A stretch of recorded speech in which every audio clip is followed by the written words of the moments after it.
Hey guys, tonight we unravel the frosty breath of a mystery so cold it burns. You're standing in a Himalayan wasteland. The snow is falling sideways. The wind screams like a freight train, and the sky is bleeding orange from the wreckage behind you. A plane military, loud, uninvited, just tried to land where no landing strip exists. You survived, mostly, but here's the kicker. You probably won't survive this. So, before you get comfortable, take a moment to like the video and subscribe, but only if you genuinely enjoy what I do here. Post your location and local time in the comments. I love seeing where you're listening from. Now, dim the lights. Maybe turn on a fan for that soft background hum. And let's ease into tonight's journey together. You trudge forward into the crunching snow, barely conscious of how your boots sink too deep with every step. The cold bites not politely. No, this is the kind of cold that sees your exposed fingers and thinks, I'll take those. Behind you, the C-47 aircraft burns in soft sputters. Its once smooth metal hull now shredded open like a sardine can that lost a knife fight. The year 1945, the war's ending. But no one told the weather or the mountains. You're part of a transport crew moving supplies and personnel between India and China via the treacherous route known to pilots as the Hump, the aerial death corridor over the Himalayas. Planes disappear here so often that folks stop calling them lost. They say the mountains keep things. The crash isn't clean. The co-pilot is gone. Gone like no pieces to find gone. You, on the other hand, are standing, maybe concussed, definitely rattled, but vertical. You glance around and count heads 18, 2 barely breathing, the rest dazed, shivering, and already arguing about what to do. One guy, Private Langford, mutters something about a monastery nearby. You're not sure if that's blood or just windburn on his face, but he says it like a prayer. You don't ask questions because, let's be real, who knows what's real right now? Hours pass. The fire dwindles. You've dragged the wounded under what's left of the wing and tried fashioning a crude tarp from parachutes. The food supply laughable. 1 tin of peaches, 3 packs of military biscuits, and half a bottle of morphine someone's already eyeing like it's a bedtime snack. You're supposed to wait for rescue. That's protocol, but rescue would need to know where you are, and you're not even sure you know that. Night falls like a velvet hammer. The stars here don't twinkle. They glint, harsh and sharp. The wind has teeth. You swear it whispers your name. Maybe it does. Here's the first historical note for you to dream on the route known as the Hump was so deadly during World War II that airmen often refused to speak of it. Between 1942 and 1945, more than 500 aircraft were lost. Some say that even to this day, search teams find bits of propellers sticking out of glaciers like metallic bones. But there's more. Here comes the fringe bit. Tibetan folklore warns of sky spirits that snatch the living from mountaintops. Not metaphorically, literally. According to one tale, if your shadow disappears before your body does, you're already claimed. That's fun bedtime material. Back in the wreckage, the group splinters. 16 men vote to hike out toward what they believe is a trailhead seen during the descent. They leave behind the wounded, 2 men too injured to walk, and 1 corporal who swears he'll stay and keep the fire going. He makes a joke about not being much of a hiker, then tears up when no one laughs. They pack light. No radios busted. No compass. The needle spins like a drunken ballerina. They carry canned food, pocket knives, and something strange. One of them tucks a tiny metal box into his coat. When asked, he just shrugs and says, "Insurance. You don't ask." Now here's something historians still argue about. Should ground teams in that region have ever been flying that high, especially during winter? Some say logistics demanded it. Others claim the high altitude routes were experimental and knowingly dangerous. What's clear is that this specific flight wasn't even on the standard charted course. By the next morning, the 16 are gone. They didn't walk out casually. They marched, single file, leaving deep boot prints like scars in the snow. You remember watching them vanish into the white, each man eventually swallowed by the wind. You counted them twice. 16. Then came silence. You try the emergency radio again. Nothing. Just static. Then a blip. A sound like a heartbeat underwater. Then nothing. You glance at the wreckage again and notice something's missing. A supply bag? A map? No. Something else. You can't quite name it. Just something that was there. Later, while searching for dry tinder, you spot the strangest thing, a glint of light beneath the snow near the tree line. You dig. It's not metal. It's glass. No, something older. A chunk of what looks like dark obsidian, warm to the touch. Odd, given everything else is frozen solid. You pocket it. That night, dreams come. They're not yours. You see a tall man with no eyes. You see stone stairs leading down into the mountain. You hear laughter, but it's backwards, like a reel run in reverse. When you wake, the fire's out. One of the wounded men is whispering, not in English, not in any language you recognize. You press your ear to the snow. Just for a moment, you could swear there's humming beneath it.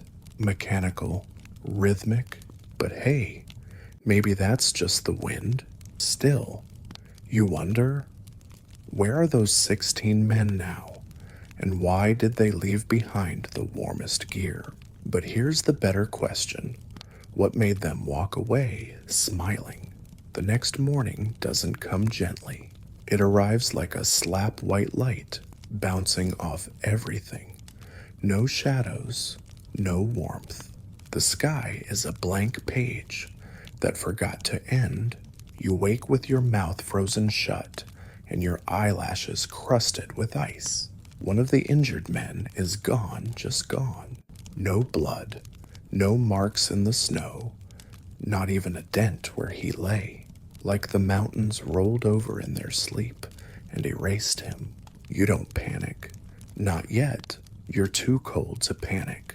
Instead, you stare at the trail of footprints that lead away from the crash site.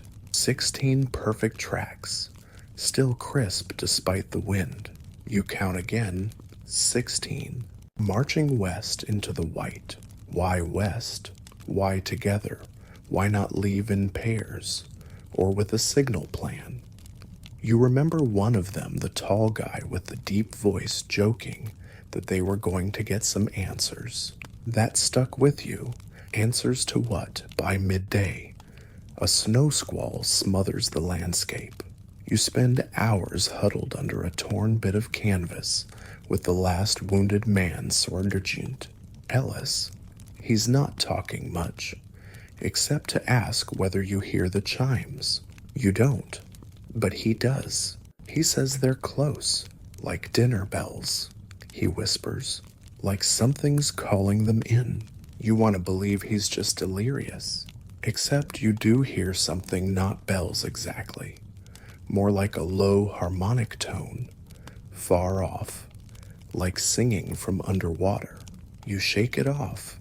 Snow plays tricks on the ears. So does sleep deprivation. So does the creeping realization that nobody's coming for you. The next discovery is accidental. You're poking around the fuselage again, scavenging anything that isn't frozen solid, when you find it a panel pried open. Inside, someone left a message scratched into the interior with a knife. It reads, "They said not to go toward the lights. We went anyway. Now that you weren't prepared for, you sit back in the snow and blink.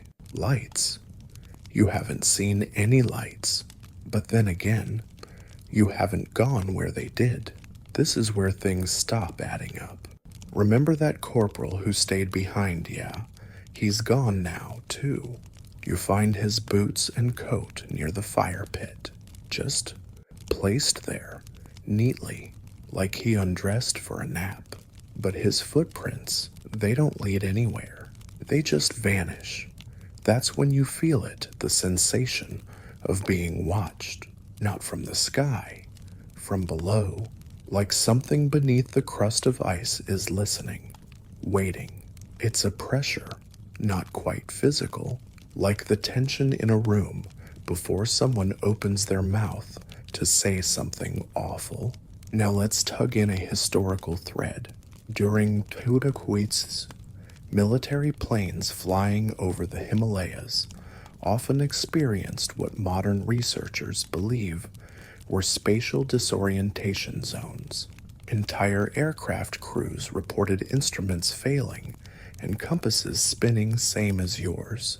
But here's the eerie part. Some said they saw ghost villages, fully formed settlements that didn't show up on any map, often shimmering in the distance like a mirage. One pilot claimed to see people waving from rooftops, only for the buildings to disappear the next time he circled around.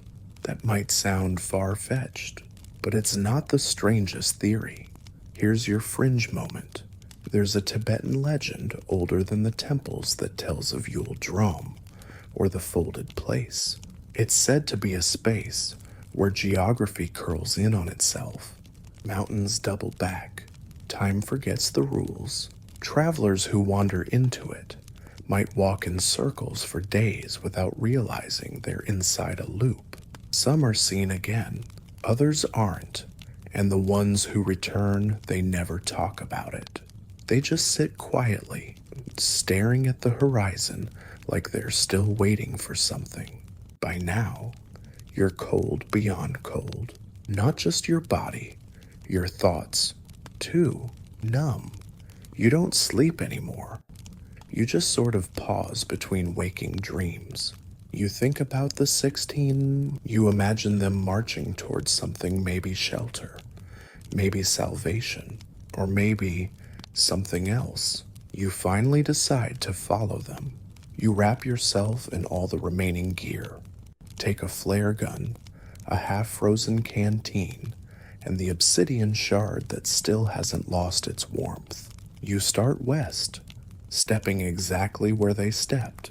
The prints are fainter now, but still there, still waiting. You hike for hours. The terrain shifts in small ways that feel big. Trees lean at strange angles. Rocks form natural arches that feel carved, not eroded. You pass a hollow in the snow where someone, maybe Langford, built a fire. The wood's ash cold, but the stones still radiate heat. That shouldn't be possible. Then you find the note. It's written on the back of a ration label, tucked into the hollow of a tree. The handwriting is frantic, but readable. It says, "Don't follow the lights. Don't look at the woman. She isn't what she looks like." There's no signature. By dusk, you crest a ridge, and there they are. 16 soldiers, or figures. They stand still in a line across a shallow valley, backs turned to you. You call out. No one moves. You fire the flare. The valley glows red, and they vanish, just gone. No sound, no footprints in the fresh snow, no explanation. You descend slowly, almost afraid of what the ground might do underfoot. When you reach the valley floor, you find something a single dog tag buried in a patch of melted snow. It's warm, the name etched on it. Yours. That's when you hear the bells. Soft, distant, and getting closer. You freeze figuratively this time. The bells don't sound like anything you'd expect in the Himalayas. They aren't goat bells or wind chimes strung from a yak herder's shack. They're cathedral deep, echoing like they've been rung through a canyon of stone and memory.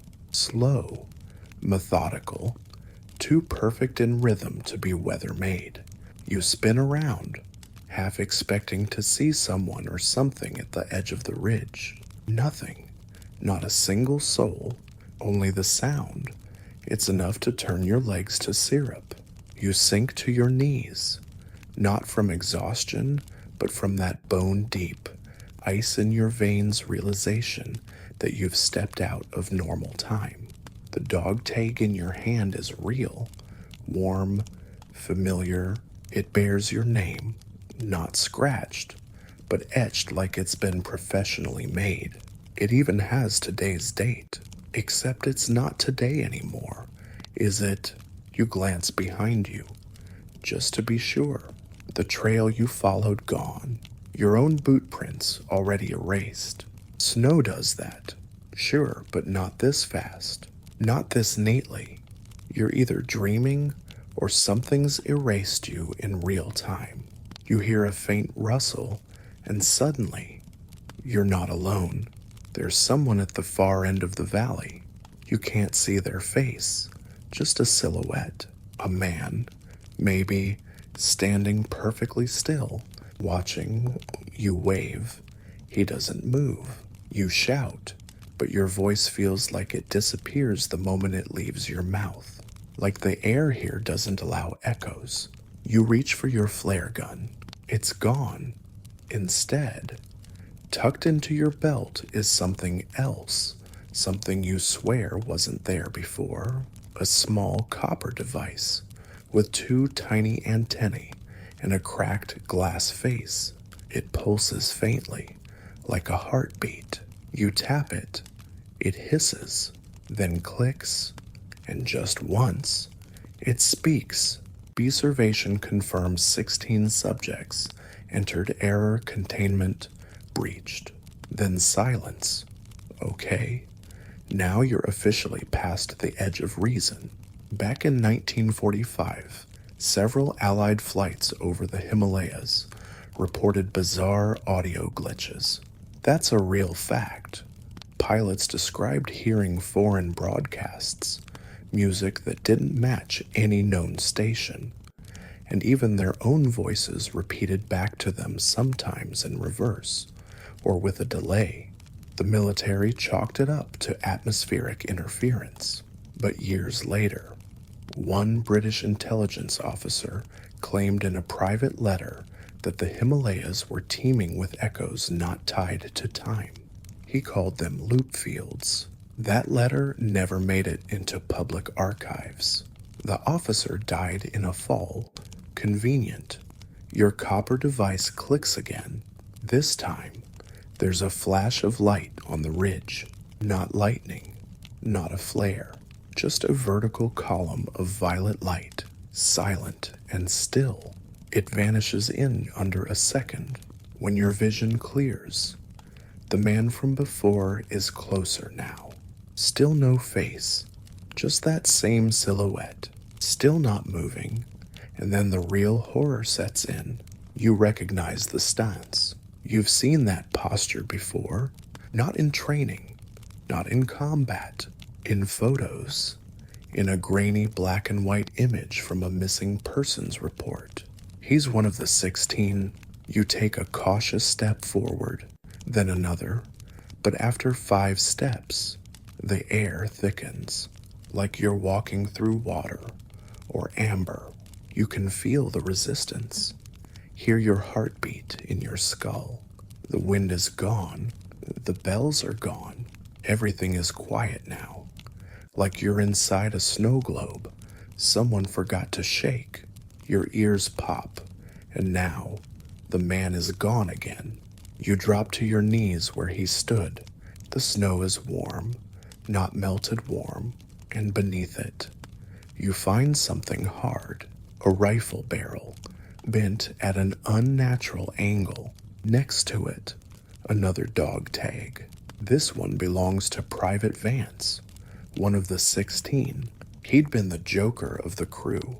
He'd brought a harmonica and said he was going to serenade the mountain gods. You rub the tag, half expecting it to vanish in your hand. It doesn't. Okay, time for another historical flash in 1947, just 2 years after the end of the war. The U.S. Air Force conducted several search and recovery operations in the Himalayas. Officially, they were looking for downed aircraft. Unofficially, some believe they were testing early radio signal tracking on what they called drift patterns routes, where time delay was noticeable even in instrument readings. One classified memo, now mostly redacted, referred to 16 walkouts as a code name, not for soldiers, for anomalies. So, yeah, you might be standing in one. Suddenly, your copper device beeps again. Only this time, it doesn't speak. It shows an arrow glowing green pointing downhill. You hesitate. Last time the soldiers went somewhere. They vanished. But you're not one of them, right? You're you. The arrow blinks. You follow it. Each step feels stranger, heavier. The trees change subtly. They grow in spirals. One has bark that glitters. You swear the wind carries faint murmurs now, not voices, not exactly, just the shape of voices. And then, halfway down the hill, you see it, a camp, not military, not local, something in between, tents of unfamiliar fabric, domed with metal ribs, devices that hum quietly in the snow, and people, yes, people moving slowly, dressed in parkas stitched with symbols you don't recognize. One of them sees you, waves you over, you walk, heart punching your ribs. She lowers her hood. It's Langford, alive, but not quite. His skin is too smooth, his eyes too calm. He looks like Langford, but a version untouched by cold, trauma, or time. You took the long way, he says, like you're late to a picnic. But that's okay. Most do. You try to speak. You can't. Your throat is locked. He steps aside, revealing a table covered in maps. Except these aren't normal maps. They move, flow, change topography as you watch. We've been trying to find the loop's edge, he says, but it keeps folding. He turns. The others are close. He adds, you'll see them soon. You want to run, but something tells you it's far too late. You stand frozen, heart pinging around inside your chest like it's searching for a way out. Langford, not Langford, watches you with a calm that makes your skin crawl. It's not that he looks menacing. It's that he doesn't seem entirely bothered by anything. Not the snow, not the strangeness, not even your very obvious panic. He gestures to the table again. We're just mapping it, he says casually, as if you're discussing weather patterns over lunch. The fold, or the breach, or the loop, depends which department got here first. You blink. Department. Langford smiles faintly. Doesn't matter now. You glance at the moving maps. The topography ripples, like it's alive. One moment mountain, next moment plain. Valleys that twist sideways, rivers that run uphill, and there, faintly pulsing in the center, a circle labeled in neat block letters. Zone 6 Echo Persistence. You step back.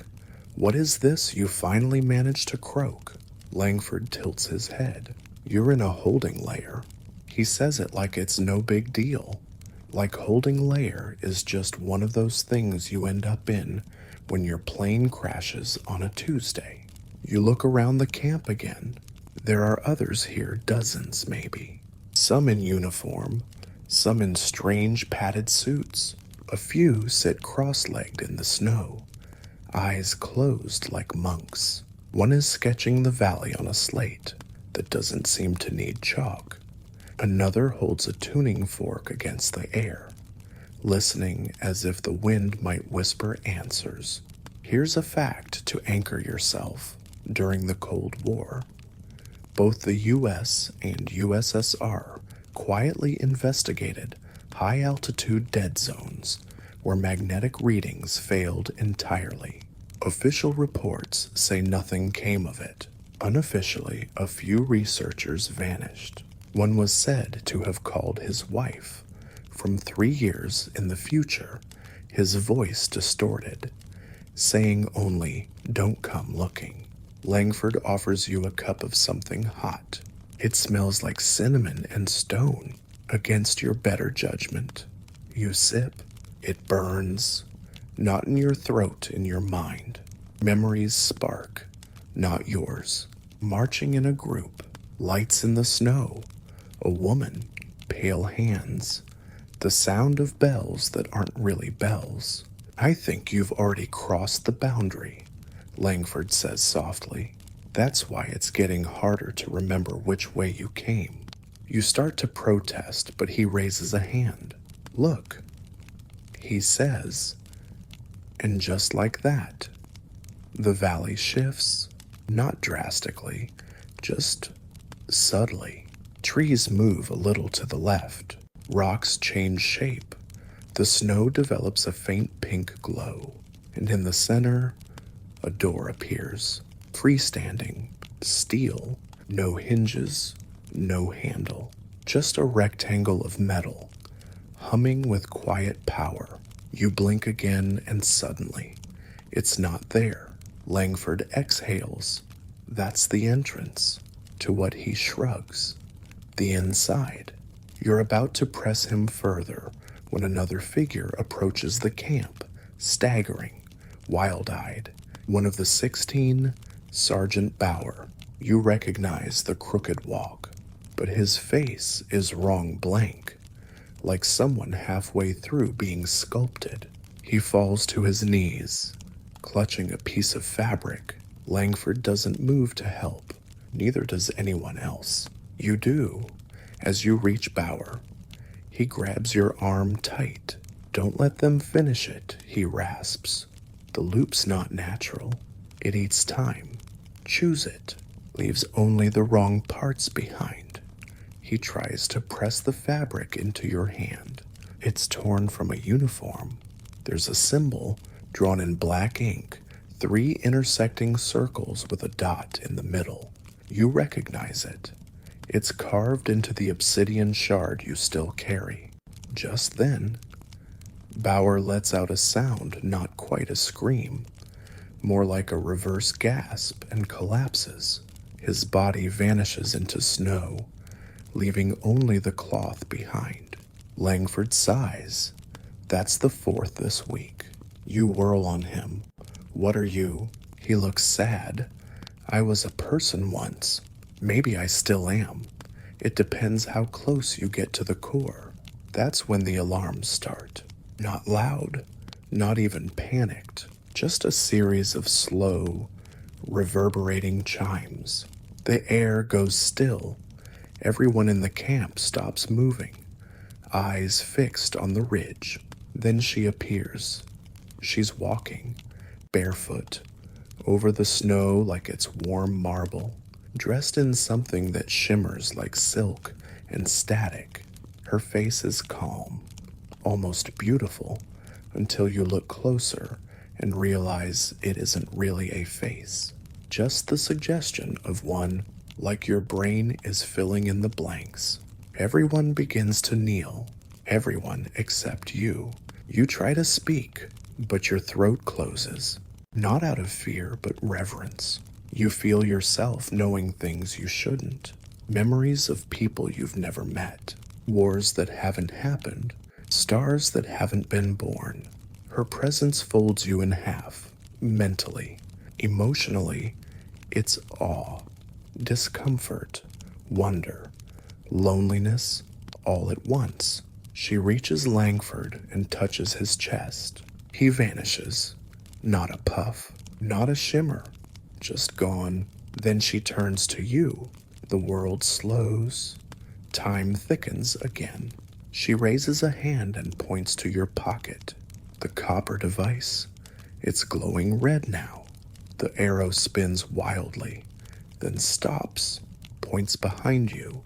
You turn and see yourself, not a reflection. You, a second you, dressed differently, face older, scar on your temple, holding the obsidian shard like it's a compass. You stare. He stares back. Then he mouths something. Slowly, clearly, don't trust the door. The woman tilts her head, and the snow begins to fall upward. You blink.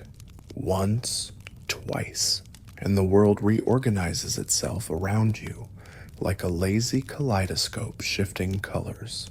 The trees are still there, twisted, gnarled things now bent at odd angles. The camp has vanished. Langford, the soldiers, the woman with the face that wasn't gone. It's just you, alone, and the other you.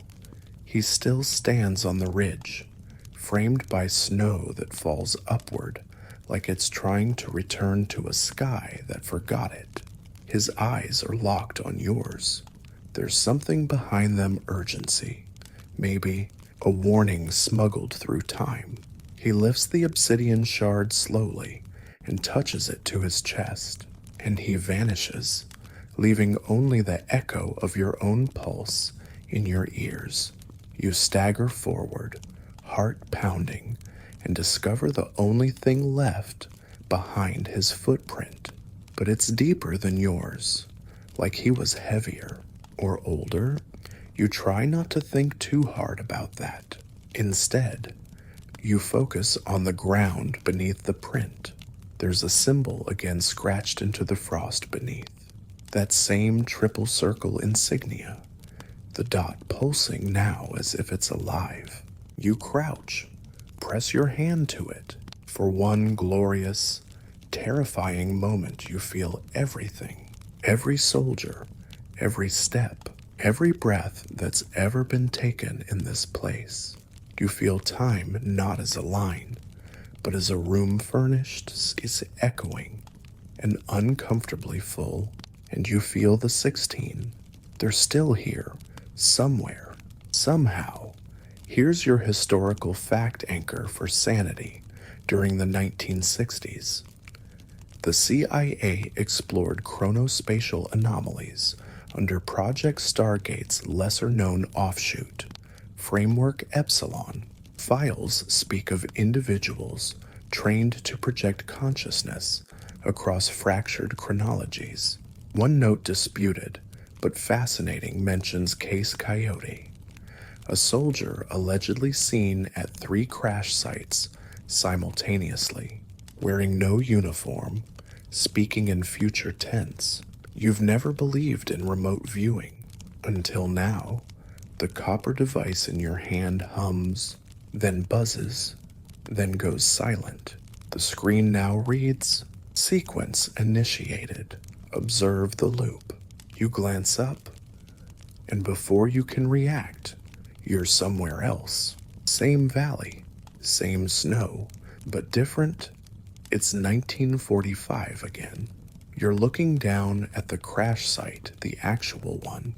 You see the plane, crumpled like a discarded toy, smoke leaking from its wings. The bodies are there, but not dead. Not yet. They're crawling out, limbs scraped, eyes wild. The 16, you gasp. They're confused, shouting names. Langford is among them, dragging another soldier, Bauer, maybe out from the wreckage. They form a ragged huddle, eyes scanning the horizon. But they don't see you, because you're not there. Not really. You're watching. The copper device pulses again. You crouch behind a boulder that wasn't there a moment ago. Time hiccups. The crash scene flickers, becomes grainy, like old film stock. The soldiers start moving in reverse, then forward again, faster, jittered, like reality is buffering. A new figure walks into view.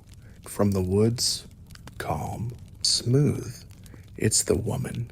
She isn't glowing now. She looks almost human. She smiles at the soldiers.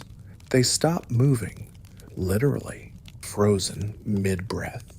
One of them with his foot halfway off the ground, suspended like a paused film reel. She walks among them, inspecting them like a curator, admiring exhibits. And then, without a word, she plucks something from each of their chests. You can't see what. A light, a fragment, a timestamp. You shiver. This isn't death. It's archiving. Once she finishes, she places her hand against the wreckage. The plane dissolves not into fire, but code. You swear it turns into thousands of thin, flickering lines, then vanishes completely. One by one, the soldiers flicker and vanish too, except for Langford. He looks directly at you, like he knows, like he's watching you watching him. The woman follows his gaze, turns, tilts her head, and just like that, you're snapped back to the present, back to your own body. You gasp like you've been underwater. Your knees buckle. The air is too thin. The snow is now falling normally again. The ridge is empty, but the footprint, the one left by the other, you is still there. And so is the door, the steel rectangle. No hinges, no handle, just waiting, and it's open, barely. Here's your quirky tidbit. In 1971, climbers near Kangchenjunga reported a freestanding stone door that hummed when touched. When they returned with more gear 2 days later, it was gone, replaced by a tree no one remembered being there. The lead climber later developed sudden onset aphasia and insisted he had heard his own future voice, calling from the other side. You approach the door. It doesn't look alien now, just sad, tired, like a doorway that's been opened too many times and can no longer hold its shape. You peer inside. Nothing. Just grayness. Not even dark. Just absence. But something moves in that absence. A glimmer. A voice. Soft. Familiar. Yours? Come see. And there's your debate hook. Historians still argue whether the disappearance of Flight 1927's crew was due to a freak storm, a classified recovery op gone wrong, or an uncharted phenomenon tied to geomagnetic field inversions. None of them agree on why no bodies were ever found, but they all agree on one thing. None of them ever came back. The door pulses. Your hand moves, almost without permission. You touch it, and the door vanishes. Not you, just the door. Now you're in the same spot, but nothing around you is real anymore. You can feel it. The mountains painted, the snow still, like a paused screen, and directly in front of you, the 16 standing in a semicircle, not aged, not broken, just watching, silent. They look like you remember them, but they aren't alive in the normal sense. They feel preserved, like thoughts kept in a jar. One of them steps forward. It's Langford again. Of course it is. He speaks a single sentence. Welcome to the recursion, Watcher, and every tree bends toward you in unison. The trees don't just lean, they bow. Their branches arc forward, touching snow that doesn't melt, doesn't move. Time here is slow molasses wrapped in velvet. Even your own breath feels like it's lagging behind your lungs. The 16 soldiers, no longer soldiers, not really stand still as statues around you. Their expressions eerily serene, like they've come to terms with something you haven't yet. Langford steps closer. We knew you'd come eventually, he says. You want to ask how they knew, how this is even possible, but your voice feels clumsy in your throat, like it doesn't belong to this version of you anymore. Instead, you whisper, "What is this place?" He gestures in a slow arc. The recursion field, one of many. This one's just particularly sticky. Sticky Langford grins. Time here doesn't flow. It pools, like oil. You can dive into one moment and come up in another, but you rarely come up the same. You blink, trying to steady yourself, but the world doesn't stop pulsing. Colors subtly shift each time you look away, tree bark turning violet, shadows dripping upward, your own hands momentarily appearing older, then younger. Langford notices. That's the adjustment period. You're not quite anchored yet. You mean I'm stuck? He shrugs. For now. You try to step back, but your foot makes no sound, no imprint. It's like walking on memory. Here's your historical anchor. In 1993, satellite imaging over a Siberian tundra revealed a stretch of land where shadows appeared to form before the object casting them arrived. The footage, though grainy, led to a flurry of debate in fringe scientific circles. Mainstream physicists dismissed it as a data corruption error, but those who reviewed the raw telemetry said something strange. The timestamps didn't match up with any known satellite pass past, present, or scheduled. The soldiers begin to move, each in slow arcs, forming a loose circle around the space where the door used to be. One begins to hum softly. Another taps a pattern on his arm.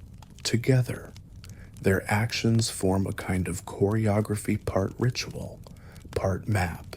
A third takes out what looks like a compass, but it spins not in circles, but in tiny geometric patterns. Langford watches you. You still have the shard, he asks. You nod. You hadn't even realized your fingers were gripping it so tightly. Good, he says. It's the only thing keeping you tethered. You glance down. The obsidian shard is no longer just dark. It's glowing faintly from within. A red-orange pulse, like a dying star. It hums softly, like a cat purring from another dimension. Langford holds out his hand. Come on, you're going to want to see this. Against all better judgment, you follow. He leads you through the circle of soldiers. As you pass, each one gives a small nod. Not of greeting, but of recognition, like they've met you before. Maybe in another version of this moment. Eventually, you reach what looks like a frozen pool, perfectly circular, jet black, not ice absence.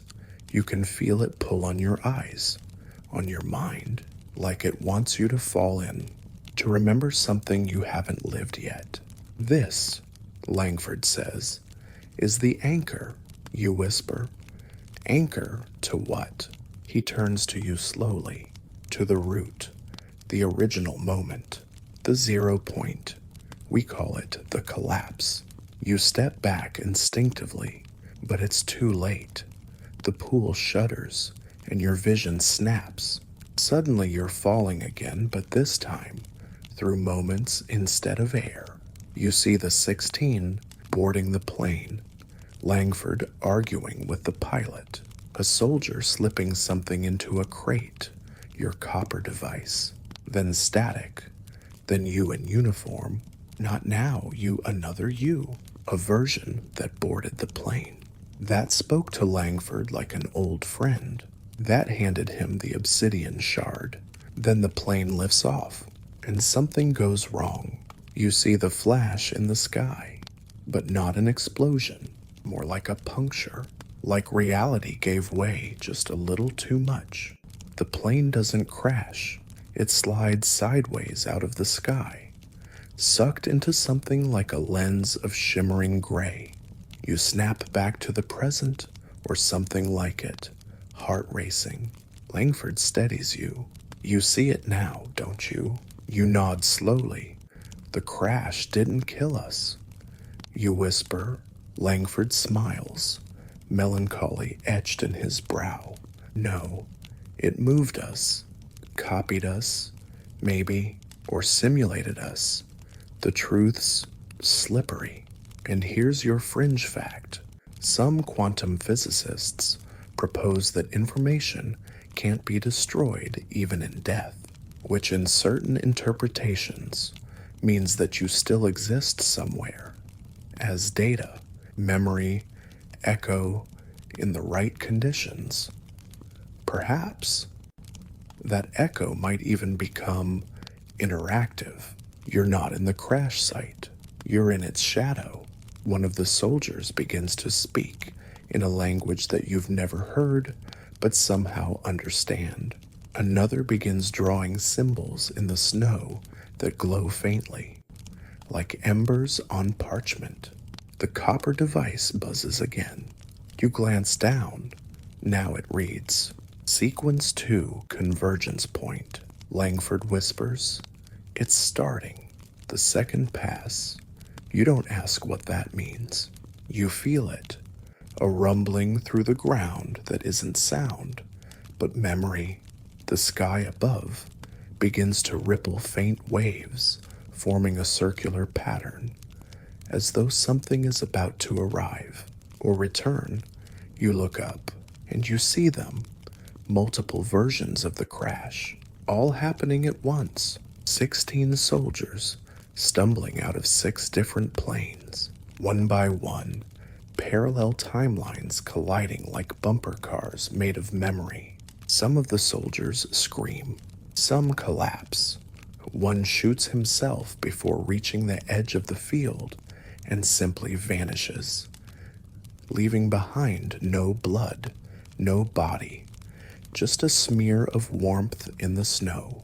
Langford's voice is calm. They're all trying to correct, but only one loop can survive. You turn to him. What happens to the rest? He just looks at you. Expression unreadable. And then you see her again. The woman, not walking this time, floating, like she's being lowered in gently by invisible wires. Her arms are spread. Her skin is a mirror, now reflecting everything and nothing. Her eyes lock with yours. And this time, she speaks. I am the function, the gate, the break. Her voice rings through your skull like a bell made of equations. You want to scream. Instead, you drop to your knees. The obsidian shard burns in your hand, now hot and alive. It splits in two, revealing something inside a sliver of bone. Your bone. Langford kneels beside you. This is where you choose, he says softly. Join the loop or sever it. And overhead, the sky begins to fold inward. You've made a lot of choices in your life. Paper or plastic, chocolate or vanilla. Stay up late or be a responsible adult.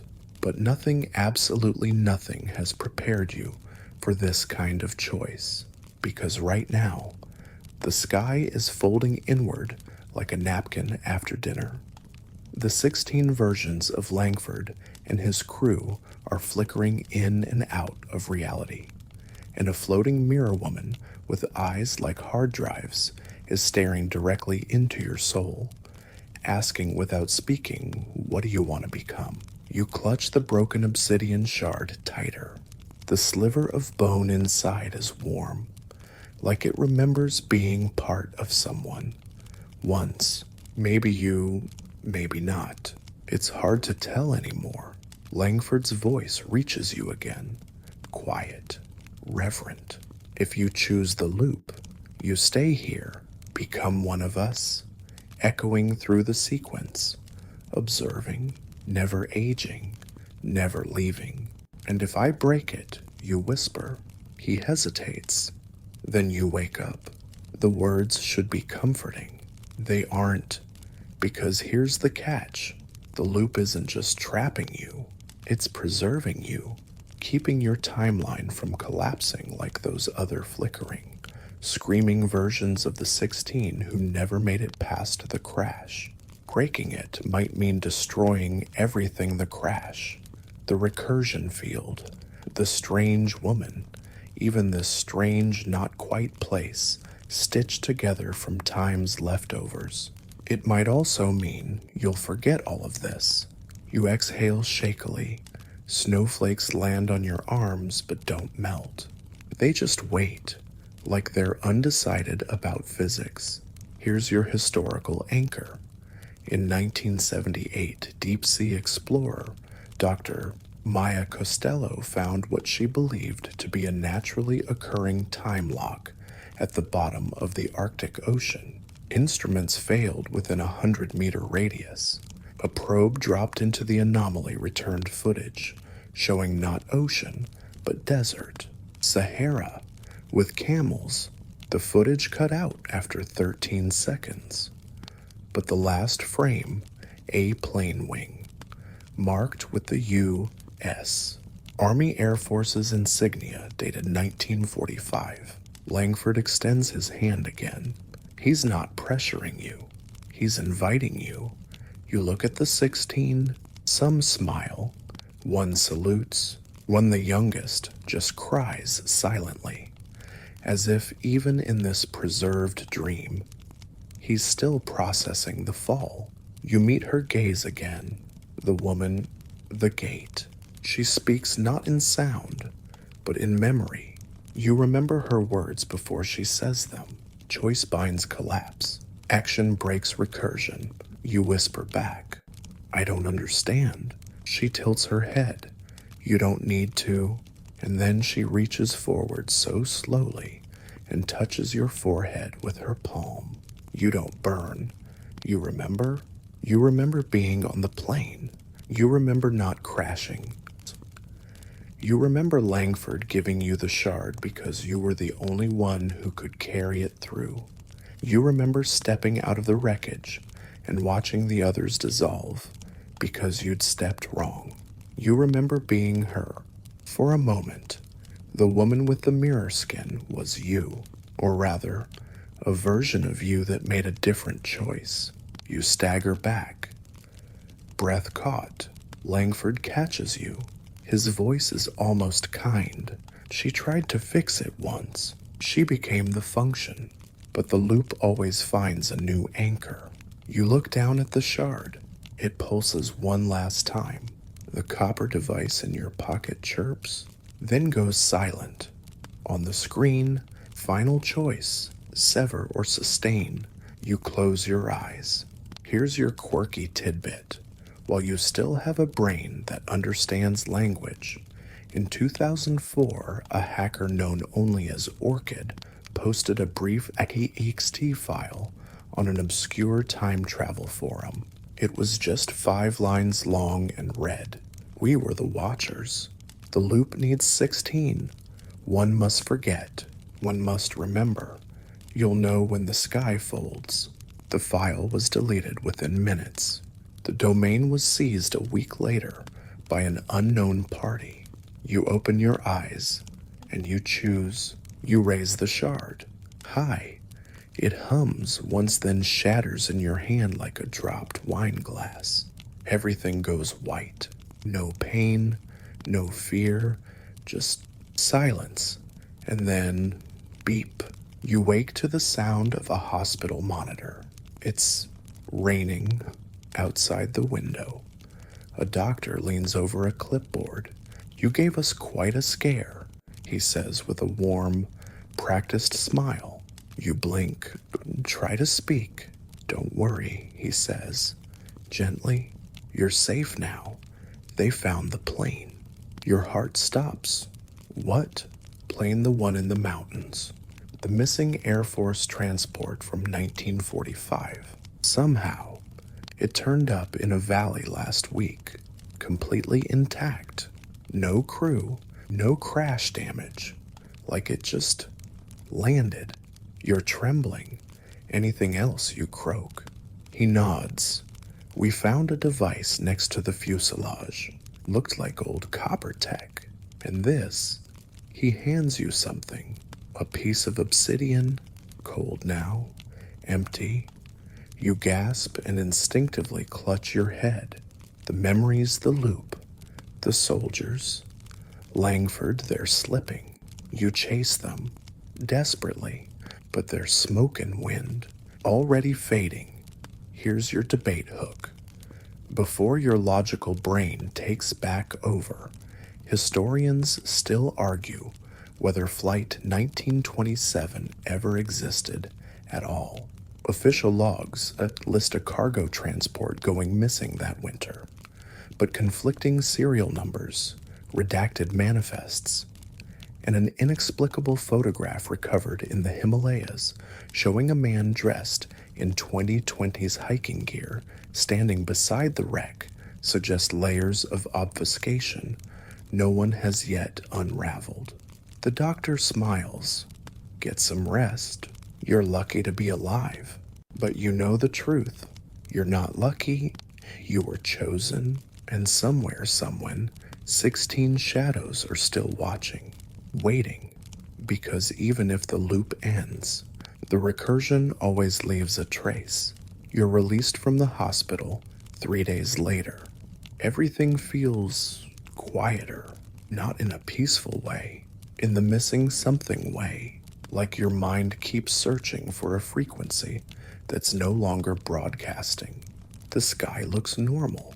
The trees are just trees, and yet your shadow lingers a second longer than your steps.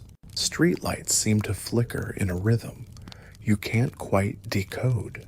A crow watches you for an hour from the same lamppost and doesn't blink once. You try to write it off as trauma. The doctors certainly do.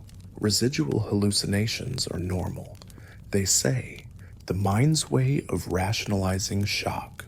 But when you sleep, the dreams return. Not just dreams, memories. 16 soldiers. Snow that doesn't melt. The sound of a device coming alive in your hand. Langford's eyes when he said, "You're going to want to see this." You begin to collect these fragments. You write them down in a leather journal that smells like time. The copper device is gone, confiscated for analysis. They said, but sometimes, in the middle of the night, you hear it, that tiny, distinctive chirp.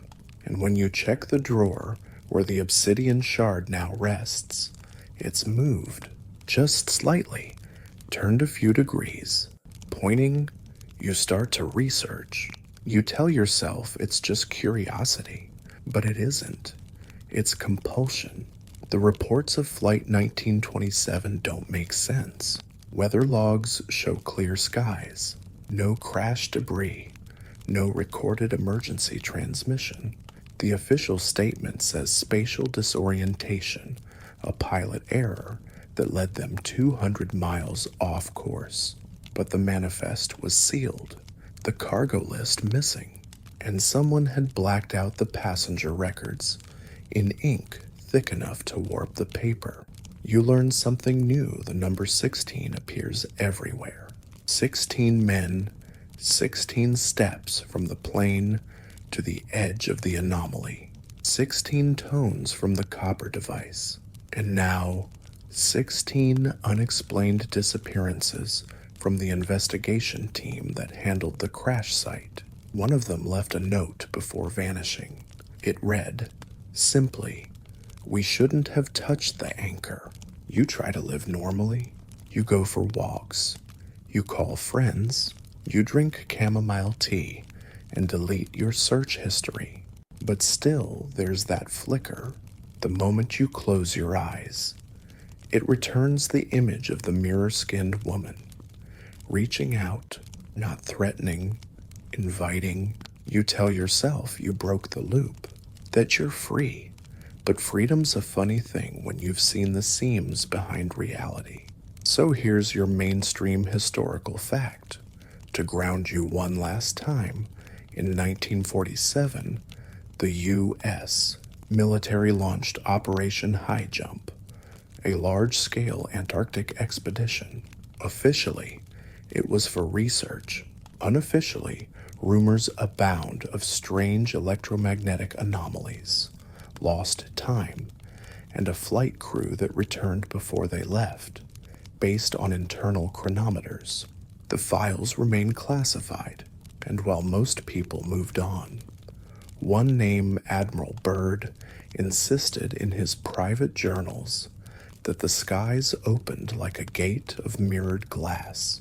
You sit on your porch one evening, journal in your lap. The air is thick with the scent of distant rain and jasmine.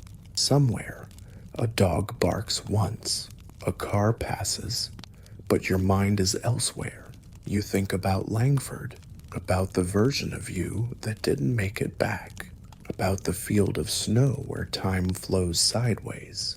And you wonder, did any of this happen? Then, your phone buzzes. No message, just a single image, a picture of the copper device, screen cracked, sitting in a patch of snow. Below it, 4 words. Sequence 3, prepare entry. You close your eyes and smile. The recursion may have fractured, but it wasn't destroyed. You've merely reached the next loop, and now it waits for your return. You stand slowly, leaving the journal open on the porch. The final line reads, "The sky folded once. I think it will again. And somewhere on a mountain, in a forest, inside a moment that hasn't happened yet, 16 soldiers are walking once more, not toward the crash, but toward the beginning. Now, let's slow everything down. Let your breathing soften. Picture yourself back in your own room, now the shadows friendly, the hum of the fan steady and soothing. Whatever strange places we visited tonight, whatever loops we fell into, they're far away now. Just a story, just echoes behind the mind. You're safe. You're here. And time, for the moment, is back to doing what it's supposed to, ticking forward, 1 second at a time, without folding, without looping, just a gentle, linear drift, like a raft on a calm river. It's okay if your thoughts are still tangled. That's the thing about tales like this. They like to linger, not in a scary way, but like fog on a quiet morning. You don't have to solve every mystery. You don't have to remember every name or symbol. All you need is the feeling, that odd little chill, that hint of wonder, that tiny voice in your brain whispering, "What if that's enough?" Tonight, let your dreams be filled with snowfields that stretch forever, with soldiers who smile knowingly, with skies that fold like soft origami. And if, by chance, you hear a faint chirp in the distance, just roll over, pull the blanket tighter, and smile. The recursion can wait. For now, it's time to sleep. The story is over. See you tomorrow night. Sweet dreams.